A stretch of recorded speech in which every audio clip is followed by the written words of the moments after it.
Hi, everybody. This is acyuta-bhava from Nightlight Astrology, and I'm sitting down to make another episode of Planets in Profile. I've been tracking Venus and Mars through all of the signs. I concluded Venus through all of the signs a couple months ago, and am still finishing up on Mars through the signs. And Mars is currently in the sign of Scorpio. So today's episode of Planets in Profile is focused on Mars's placement in the sign of Scorpio and how you can understand this placement if you have it in your own natal chart, or how you can sort of work with it in a general way. All right, so put a little presentation up here on the screen, and let me just snap this into full screen mode. Here we go. So Mars in the sign of Scorpio. Now, remember that in ancient astrology, every planet has two domiciles, a masculine domicile and a feminine domicile. Or if you feel more inclined, you could say that each planet has a yin domicile and a yang domicile. So this is the feminine domicile of Mars. The masculine domicile of Mars is Aries. So what can we look for with this particular Mars placement? Well, that's an image of Greta Thunberg, which we'll be coming back to a little bit later. She's Mars in Scorpio. We have to start by remembering something very basic about the way that planets were read in ancient astrology. Planets, when they are in their own home signs, are most able to affect their own significations. So every planet has natural activities and themes and topics that come along with it. For example, telemarketer, let me turn off my phone. So for example, Mars is the planet of war. So the god of war, violence, conflict. Mars is related to cutting. Mars is related to severing. Mars is related to penetration and will, inception or starting things. Mars is also a planet of valor and courage. Now, whenever Mars is in any of either of its own signs or even any of its own terms, which are little miniature sections within each sign that belong, the degree markers of which are sometimes they're different in every sign, but if they're a certain number of degrees within every sign will actually be ruled by Mars. Those degrees are also thought to be a place where Mars can be very effective and more like Mars, more like itself. So whenever planet is in its own triplicity, its own bound, its own decan, its own exaltation, or its own domicile, all different technical terms for saying the planet will behave and act like its best self or be very strong. And so behave as its best self for a planet will typically mean that the planet will embody what you and I and everyone else would probably, consensus reality would agree upon as the more valiant or virtuous qualities of the planet. And for Mars, that's going to be things like courage, valor, bravery, fight, will, and action, all in service of things that we consider noble or virtuous. So you get kind of like a knightly quality out of Mars, or someone who's quite successful at martial things. On the other hand, Mars in its own sign, in its own exaltation, bound, triplicity, etc., can also indicate that Mars is just really, really ripped, so to speak, like muscle man. And a strong Mars is not necessarily a good Mars. So you have two basic ways of looking at planets when they're in their own dignities. A planet in its own dignity is strong, or a planet in its own dignity is of a high character. One of the two typically will be on display in the life of the individual, sometimes both. But strong, remember, does not necessarily, a strong planet does not necessarily mean that that translates into someone being subjectively good, or that it is without its troubles. Okay, so at any rate,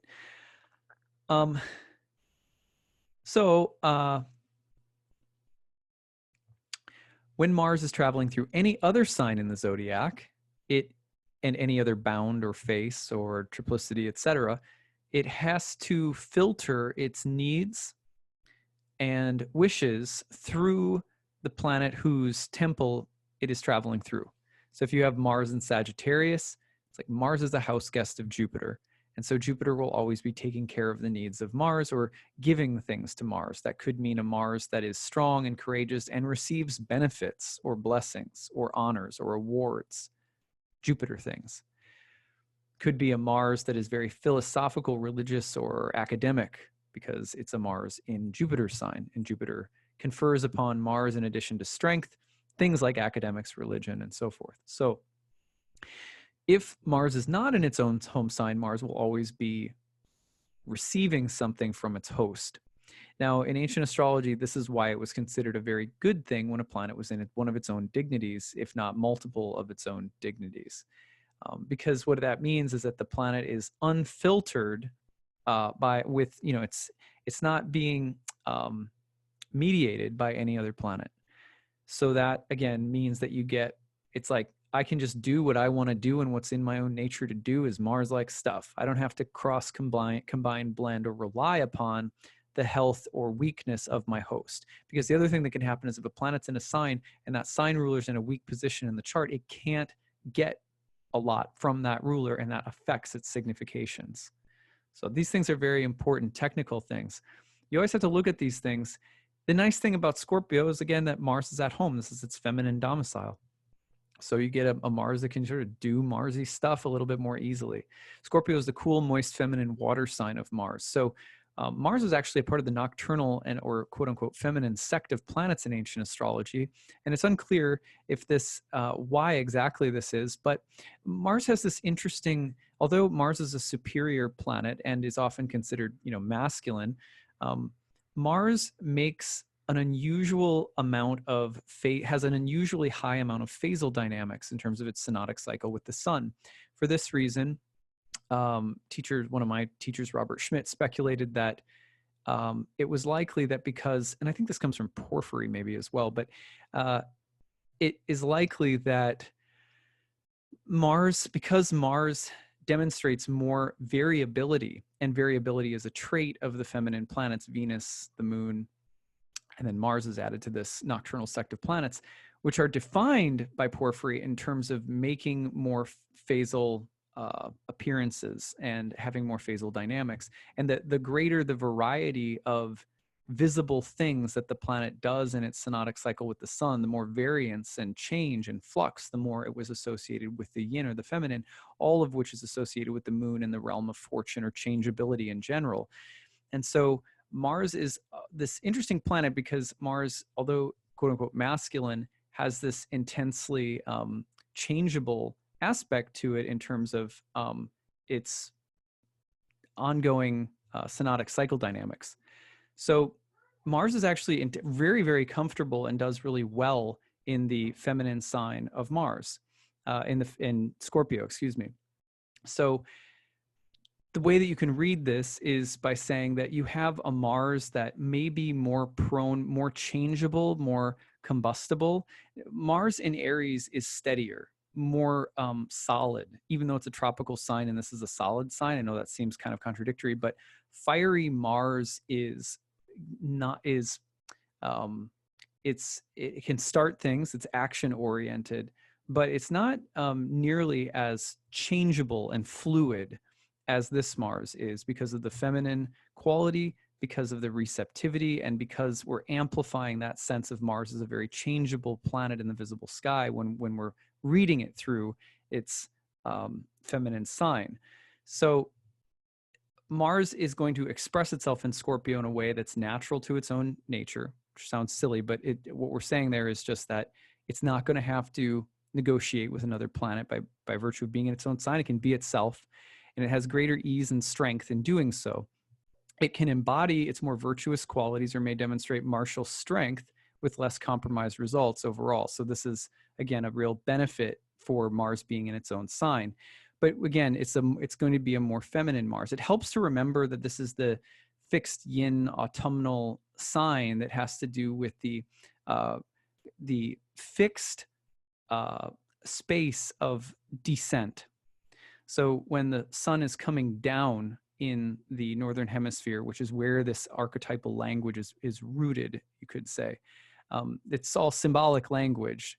So it's not as though, you can get these qualities with any planet in the sign at any time of year. But this space in the zodiac represents the steady decline of light. Light is a metaphor, etc. So because of that, you have this sense of destructiveness, impermanence, but also you have when things are destructing and falling apart, there is a way in which things are dispersed. And so you also, interesting thing that you have about this sign is you have a kind of fixity and dispersiveness and Mars like aggressiveness all combined in one.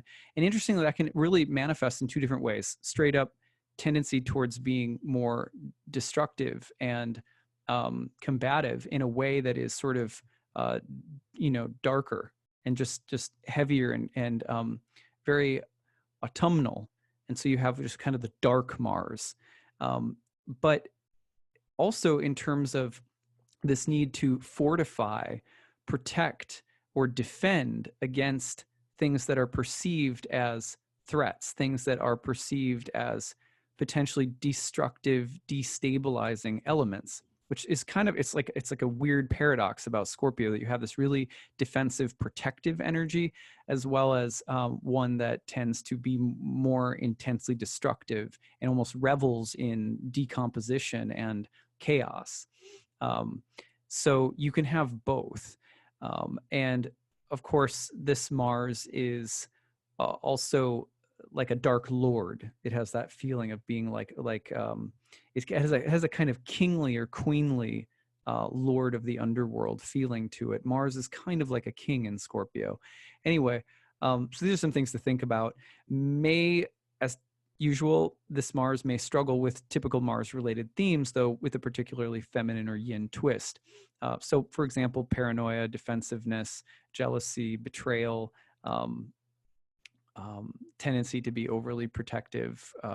Those are all Scorpio qualities, which if you go back into my videos and look at the meaning of the sun in Scorpio, it's a really good video on Scorpio, but so I won't go into that so much. But one of the reasons for all of those qualities are basically coming from a deeper analysis of the archetypal solar changes happening at this time of year. So sometimes there's a darker, more destructive, like you think of some of the goddesses of destruction in mythology, and you're getting into the Mars and Scorpio territory a bit. Anyway, let's talk about some famous people who have Mars and Scorpio, so you can see and relate to. We can kind of try to illuminate some of the qualities of Mars and Scorpio. So if you think about Kurt Cobain, he's a grunge rocker in the the 1990s with Nirvana. But he, one of the things that really made him famous was that he was someone who had a very low tolerance for inauthenticity and fakeness, just quintessential Mars and Scorpio, and also was very aggressive and very destructive, right? So if you ever watch the movie Montage of Heck, which is a good documentary about Kurt Cobain, you can get a feeling for that Mars. It's destructive, but it revels in, he was romantic in the sense that he sort of reveled in the darkness, and the yang quality mixed with the feminine sensitivity made him this kind of electrifying, romantic, but very aggressive rocker. So it's a good example of a feminine Mars in Kurt Cobain, in my opinion. Mahatma Gandhi, again, you have someone who is essentially an advocate for peace, but is also this kind of activist, very common. You'll see the same thing, for example, with Oprah Winfrey. Or Oprah Winfrey is kind of like this, she's a queen, and she represents she's really one of, in my opinion anyway, she's really one of the leaders for Black women in the past, probably at least the past 3-4 decades. She's one of the leading figures that says you can be a Black woman and be powerful and strong in the world. That's a Mars and Scorpio for sure. And she's also kind of like she's like a super businesswoman, right? So just being that strong, authoritative, executive woman too. Oprah's got that going on for her. Bruce Lee, again, here's an incredibly fluid martial artist who has this really kind of earthy and sensual, sensitive side to him. It's very common. You see Steven Seagal later on my list. He's like a third, fourth, fifth degree black belt in Aikido. Sometimes, and of course, but there's dark elements of their stories. Like Kurt Cobain dies of he's a suicide. Gandhi's assassinated, if I remember correctly. Is that right? That's right, isn't it? Bruce Lee dies accidentally on set, if I remember correctly. So there's a lot of, sometimes there's really a sort of like tragic Mars-like events that surround people with strong Mars and Scorpios, or any strong Mars in general, but that can happen too. There's Mark Zuckerberg, who is famous for Facebook, but it came through this like massive fight and battle with someone else. I think it was wherever he was at school, Harvard, or where was it? You guys remind me of where it was. I saw the movie Once Upon a Time about Facebook, but it was basically a fight that he had that led him to this. And now people are often accusing him of being, there's a lot of stuff that, Mark Zuckerberg has done with the Facebook platform that has made him sort of, infamous and villainized in many respects. So he's this really strong kind of entrepreneur who starts his career through this intense fight. And it's kind of cloak and dagger, like it's questionable as whether he stole something or not, or all this backstory like that. Very common for Mars and Scorpio. So complicated Mars themes. Jimi Hendrix, similarly, like really aggressive, electric figure, a lot like Kurt Cobain. Joaquin Phoenix, another guy who's like the dark, intense, passionate. He plays the Joker in the recent Joker film that was just about the Joker. So this ability to portray darkness theatrically and to somehow capture its romantic essence, which is the feminine sensitivity of Mars and Scorpio. Marilyn Manson is similar in that regard. Then you have people on the other side like Mel Gibson, who just play like these classic sort of like Braveheart warrior archetypes. And Mel Gibson's career has been like really bloody. Like if you watch The Passion of the Christ, like, it's just bloody. And he's also been embroiled in a lot of really aggressive and sort of, he's sort of a villain as well. He's definitely not well liked by a lot of people, and often because of a kind of an abusive streak that he has in him. So there you have the like exacerbated Mars energy. Joseph Stalin, obviously, I don't need to say anything more about that. It's an intense martial figure, obviously. A lot of blood around that name. Steven Seagal, we already mentioned. Okay, so there's Bill Cosby and Harvey Weinstein. I hate to throw these names in because it's kind of hard to even talk about them, but these are guys who are known for some really shady, subtle, secretive, manipulative sexual behaviors.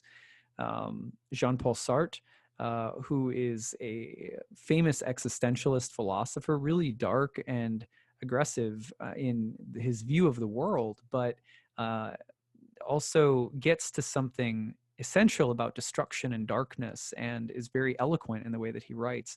J.R.R. Tolkien is also a master of the martial heroic story in The Lord of the Rings, and he has this vision of the Dark Lord of Mordor that is really, and this ring of power.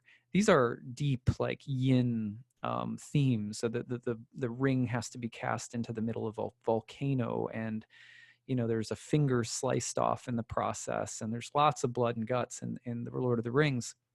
Mao Zedong, another name associated, the revolution in China, a lot of death behind that name as well. Martin Scorsese, here's a guy whose career is steeped in the mafioso and the kind of crime lord and drugs, and his movies are violent and hard-hitting, and it's a lot about darkness and power in darkness. Howard Stern, very controversial, direct, aggressive, and kind of dark sense of humor. It's very sexual.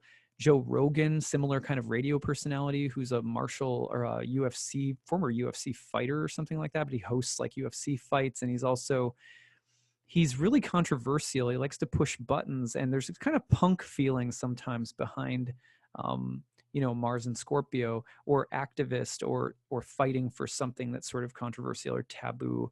Greta Thunberg, of course, is similar. And people, I mean, look at her eyes, right? So intense.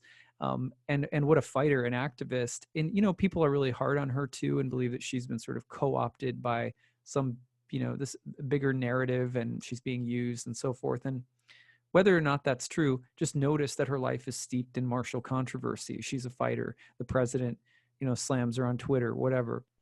So very Mars and Scorpio, young woman who's really kind of a Joan of Arc type of figure in some ways. Ayn Rand, kind of a dark writer, philosopher, associated in some ways with some really kind of authoritarian, existentialist themes. Power is a big deal in her writing. George R.R. Martin, another Tolkien-like figure who is a master of the martial. He writes, his books are crude and violent, but also really moving, and they really strike at things that are deep and true about human nature in the fantasy genre.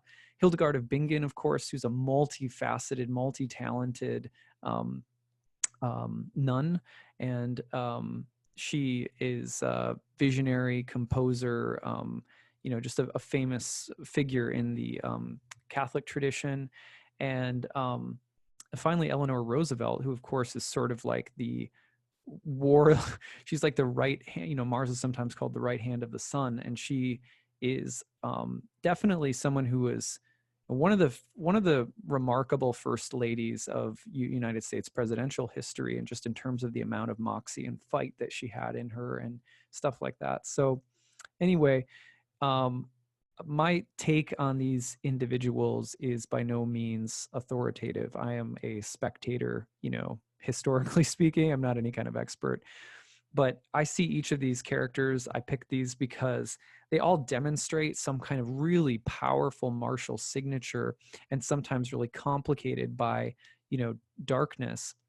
Obviously, whether you want to analyze like Eleanor Roosevelt and the New Deal, or if you want to talk about the topics of Howard Stern, or the stage sets of Marilyn Manson, or the controversies of Mark Zuckerberg, these are people who are very strong, but there's oftentimes a real complicated quality. They're protectors, and sometimes they're secret destroyers. They're really good at martial things, but they're also very familiar with very deep, dark, disturbing elements of human nature.